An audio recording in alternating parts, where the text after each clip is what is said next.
You can forget about Wembley, you can forget about promotions, and you can forget about life in the top flight. This weekend, Swansea City find out whether their fight for Football League survival is a winning one. Swansea were at the top of the English game in 1981. 18 months later, they had been relegated back to the second division, and now John Toshack was gone. Now what? This is the relentless demise of Swansea City.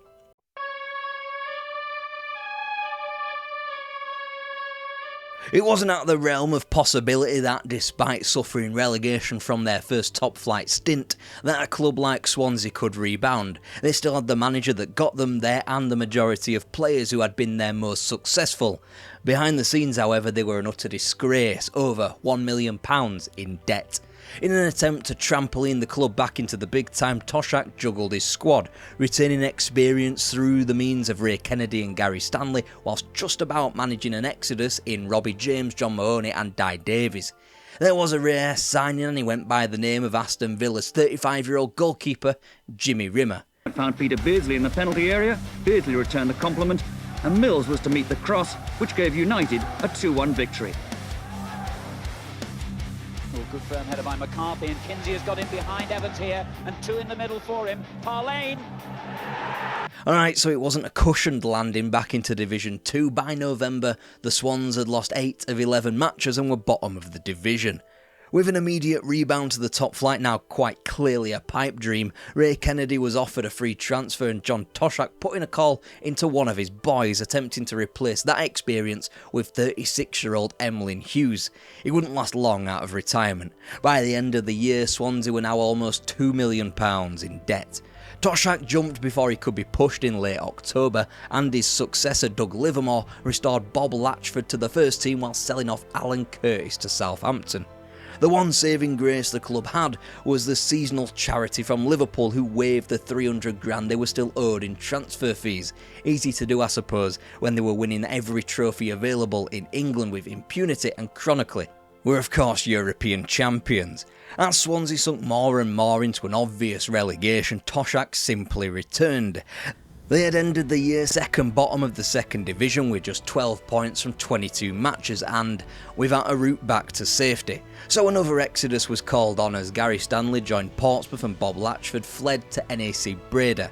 Meanwhile, Inland Revenue came a-knocking at the door. By March, Toshack gave up a second and final time, the club's deficit on the pitch only growing to 14 points with 12 games to play.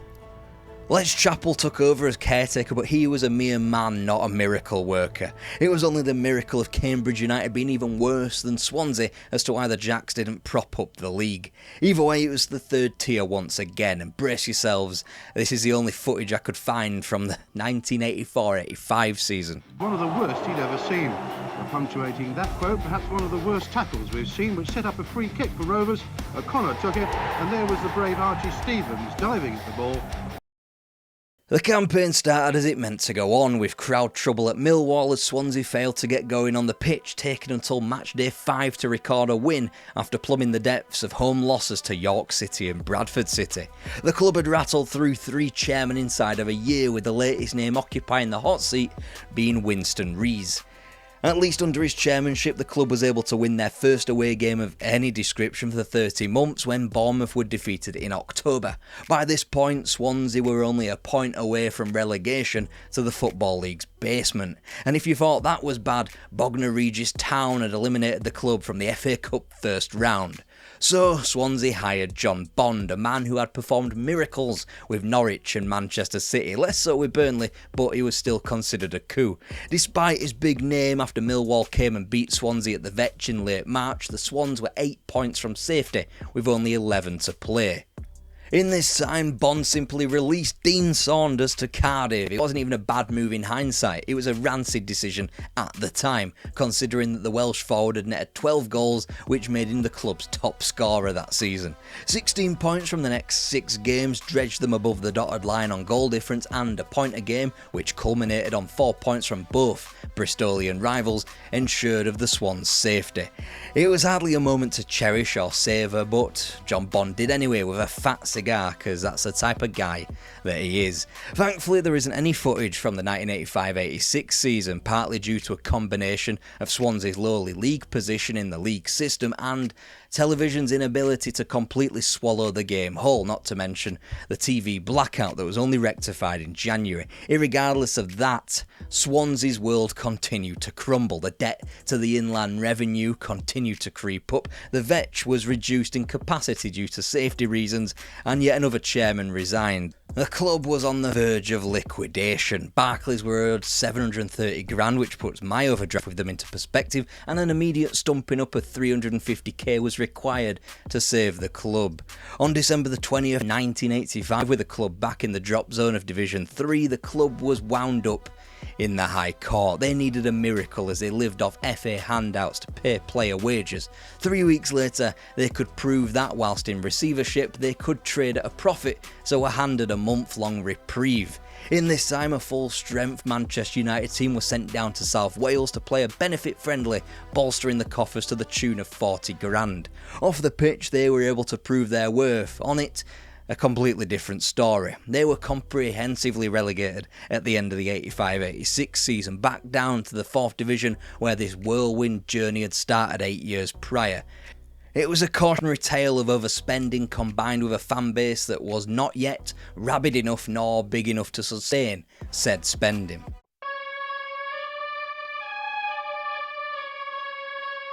The winding up order had been dropped in the summer of 86, therefore Swansea City had to begin again in more ways than one as new manager Terry Yorath got hold of the club in the 4th Division.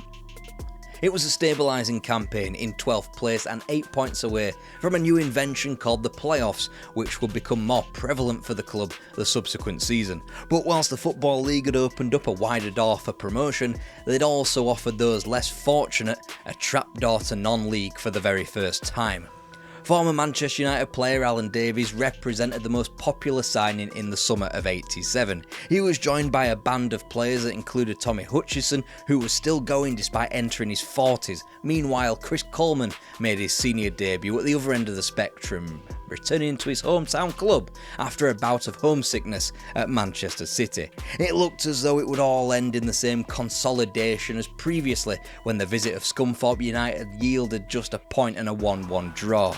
The Swans now had just 2 games left on the clock and not only 4 places to make up but 5 points as well in order to claim 6th place, which represented the final playoff berth.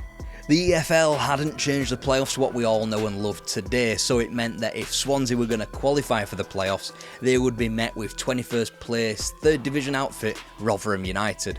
So on the second day of May, they scraped a 1-0 win at Carlisle. Up they went above Peterborough, Colchester and Darlington, and crucially, Leyton Orient hadn't got a result, losing to Tranmere Rovers. Goal difference being what it was, Orient needed just a point from their final home match. Swansea needed to beat Darlington and pray. Thankfully, the team Orient hosted on the final afternoon was a certain Wolverhampton Wanderers, who had romped to the title, and they didn't let up here, beating Orient 2-0, while Swansea claimed all 3 points themselves, effectively stealing the last spot in the playoffs. They had all the momentum in the world. Meanwhile, Rotherham had cobbled together 2 consecutive wins themselves, securing their safety before being pummeled on the final day by Sunderland. In a 2-legged affair, Sean McCarthy came alive, first with a late winner at the Vetch and then with an early opener at Millmore to put things beyond doubt. There was no Wembley, no great televisual experience, no pot of gold at the end of it, but another slog of a 2-legged affair. The prize was all the same. Beat Torquay United and Swansea were back in the 3rd tier. Sean McCarthy's powerful header. Paul Rayner, number 10, carried it on. Ian Love finished it off.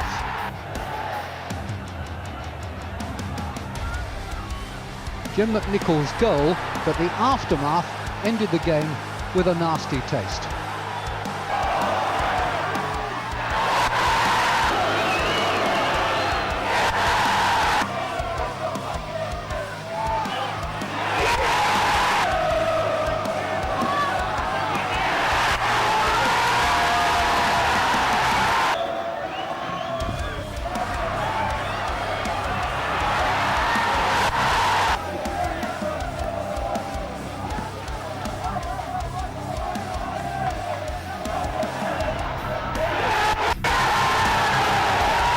After that, the 1988-89 campaign was on the surface one of consolidation, one more remembered for the chasing of Cardiff City fans into the literal sea in the earlier weeks of the campaign. But there was also the underlying tension of a club versus country spat that underpinned the season, not with a player but by Terry Yorath himself, who would depart in February as he returned to Bradford whilst continuing to manage Wales part-time. Ian Evans was therefore the man who led the club into the Welsh Cup final come the end of a mid-table campaign. Swansea were still being allowed to compete in the competition, and they'd be facing English opposition in the form of Kidderminster Harriers, a chance for a bit of a confidence booster perhaps.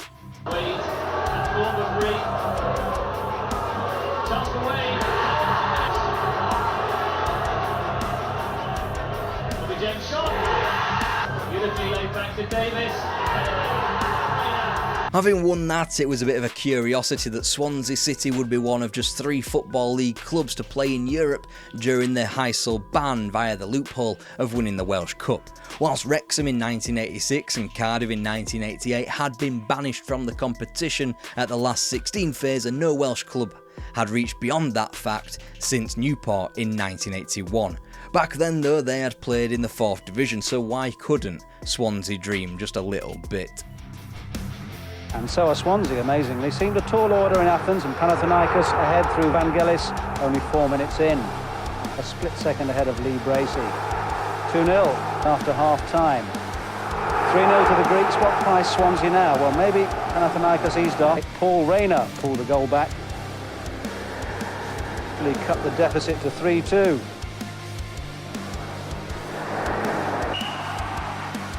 It's a goal! There's Phillips in there. Rayner in there. Oh, and it's in there! Well,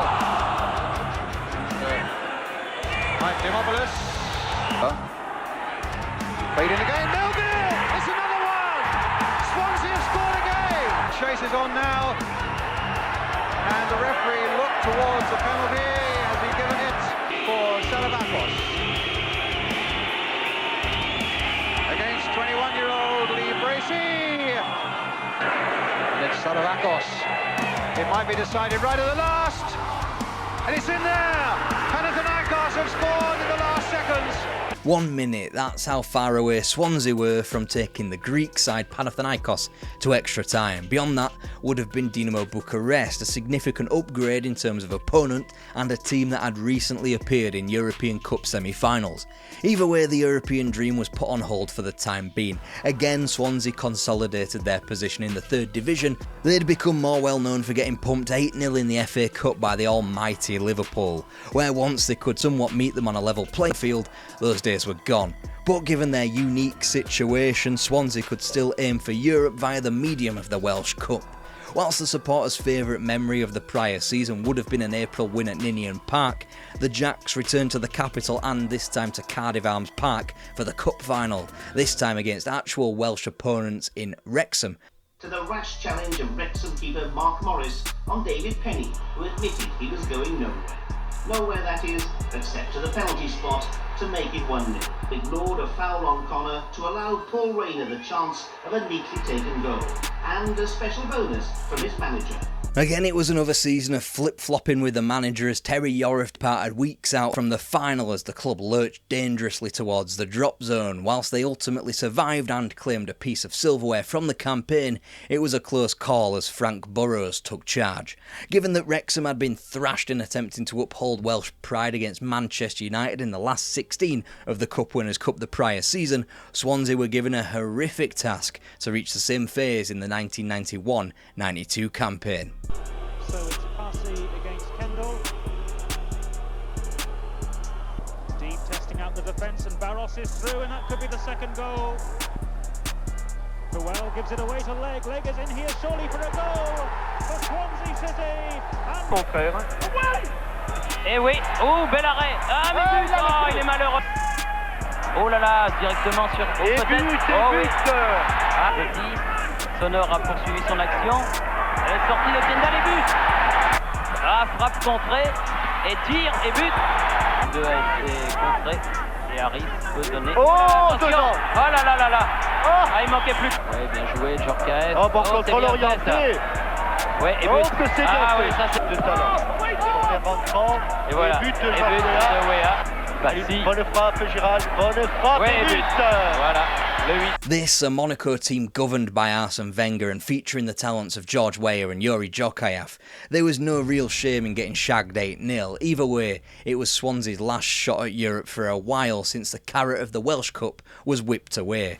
That year, the League of Wales was set up, a forgotten cog of the ever-changing landscape of football in '92, what with its Premier League and Champions League. By 1994, only League of Wales teams would be allowed to compete in the Welsh Cup, therefore removing Swansea's ability to qualify for Europe or feasibly winning a trophy. Frank Burrows had catapulted the club into the promotion conversation into what they were now calling Division 1, i.e. the second tier of English football. The 1992-93 season, however, would be one without Alan Davies, who sadly took his own life in February 1992. Football, though, had to go on. For Swansea, it was another late march into the playoffs, now sensibly featuring 4 teams from the same division. As late as April the 16th, Swansea looked marooned to mid-table, 8 points off the heights of Brighton. Whilst they had 3 games in hand on most, they still had to go and win them. 4 home games closed out the month of April, all 4-1 without conceding, and now the Jacks had strong-armed their way into the top 6. Despite a Mayday defeat to Reading, they clung on to their spot up against those bottle jobs Leyton Orient again, amongst others, for a playoff berth. A win over the recently relegated Wigan Athletic confirmed it, and it was West Brom standing in their way of a long overdue trip to Wembley Stadium. The chance for McFarlane. Yes! Quality cross now, and yes, it is! Freestone has to get there, didn't. Off the bar, in the net. Great ball, Donovan's little header. This is Taylor. Puts it in, it's an equaliser! Freestone in trouble again. Yeah! Despite the heroic win at the Vetch, Swansea would have to play Division 2 football for the foreseeable. They had missed out on their trip to Wembley, but under the tutelage of Frank Burrows there remained an optimism for the future. Whilst they had returned to the medium of mid-table in the 93-94 campaign, their energies had understandably been taken up by other matters. They called it the Autoglass Trophy, i.e. the Football League Trophy, i.e. a chance for a 3rd or 4th tier club to play at Wembley and win a trophy where they otherwise wouldn't have. Swansea had jousted with Exeter twice, Plymouth, Port Vale, Leyton Orient and Wycombe Wanderers, all 90s Football League fodder, before confirming their Wembley debut against Huddersfield Town. Mitchell.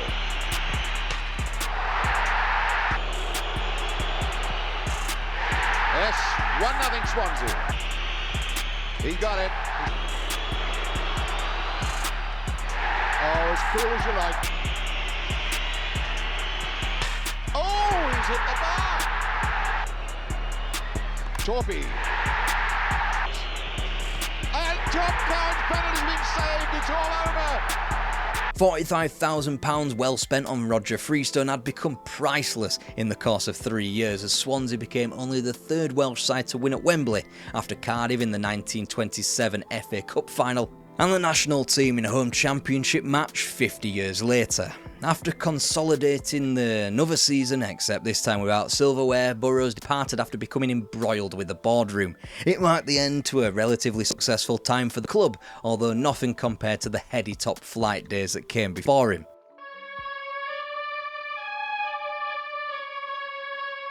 The onus now was on Bobby Smith, a man who hadn't had a job in football management since he was placed into the firestorm that was latter-day Newport County during their financial meltdown and eventual dissolution. It was by no means a season of standing still for the Swans, as they suffered humiliations routinely, from the 7-0 FA Cup defeat away at Fulham to shipping 5s at Oxford United and Bradford City, as well as being doubled by Wrexham. They'd all pale into insignificance when met with 7 goals and 2 defeats against a Burnley side who were ultimately their fiercest relegation rivals.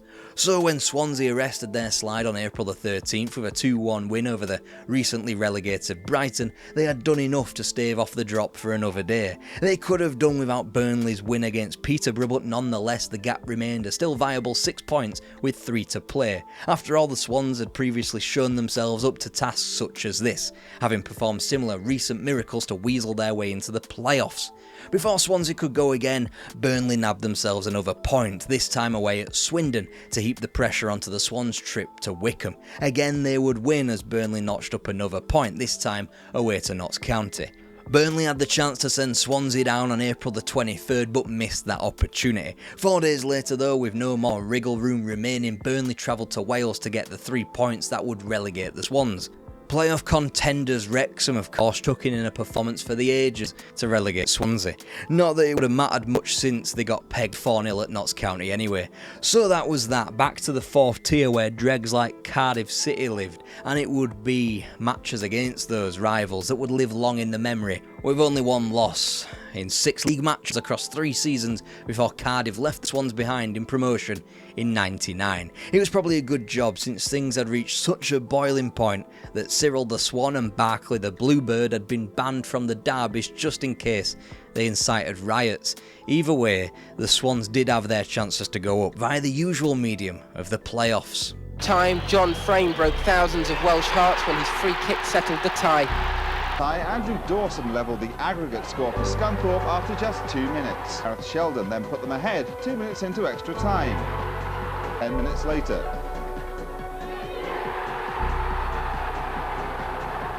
Against that backdrop, there were happier times though, none more so than the strangely forgotten FA Cup third round upset over a West Ham team that featured Frank Lampard, Rio Ferdinand and Swansea boy John Hartson in a January '99 replay.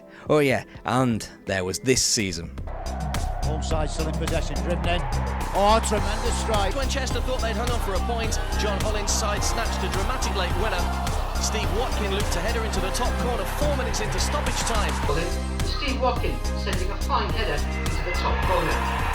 A win at Millmoor against Rotherham United sealed it, the club's first league championship since the 3rd Division South days of 1949. For a club that had yo-yoed so violently between the top and the bottom of the game, that fact was bewildering. But unlike the heady John Toshack days, there wouldn't be some magical climb up the footballing pyramid. Instead, they'd go straight back down.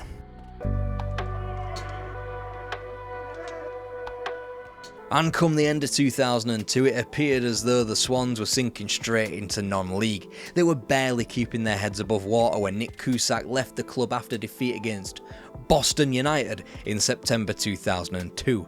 Come the turn of the year, despite the hiring of Brian Flynn, the club had been ejected from all cup competitions and entered 2003 having lost 4 games on the spin 1-0, now propping up the entire Football League. Flynn had plied the squad full of young loanees, Alan Tate but, more importantly, Leon Britton, whilst the experienced names were headlined by a certain Roberto Martinez, who would become much more important later on. 03 began with losses 5 and 6 on the spin, which only furthered the Swans' plight and potential non-league future.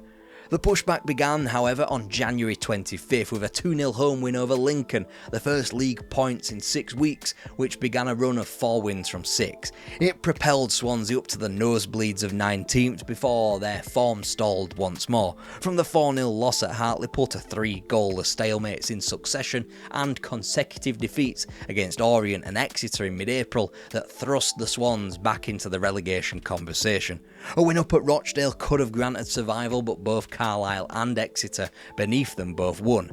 Then Carlisle claimed 3 points from their game in hand in advance of the final day, leaving things on a knife edge. Both Exeter and Swansea had home fixtures. Exeter had 14th place Southend, Swansea had the 13th placed Hull, i.e. 2 teams that ought to have been more focused on their holidays. A win would make absolutely sure of Swansea's Football League survival. Anything else left them open to the elements. Scott Matheson checks everything's okay. James Thomas with the penalty. No mistake. Jenkins in trouble. Elliott with a chance to equalise. Again it breaks for Burgess. Again poor defending by Swansea, and it's going to cost them dear. Thomas in with a challenge here. Now, was that a deliberate handball? James Thomas to deliver this important ball towards the far post. Scramble is there. Oh, looking to play rather too much football. James Thomas has a chance for a hat-trick.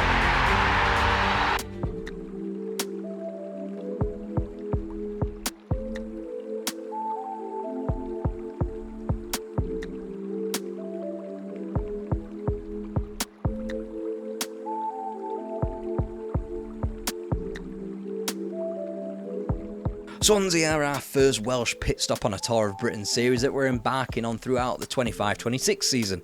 Check out other videos on this playlist here.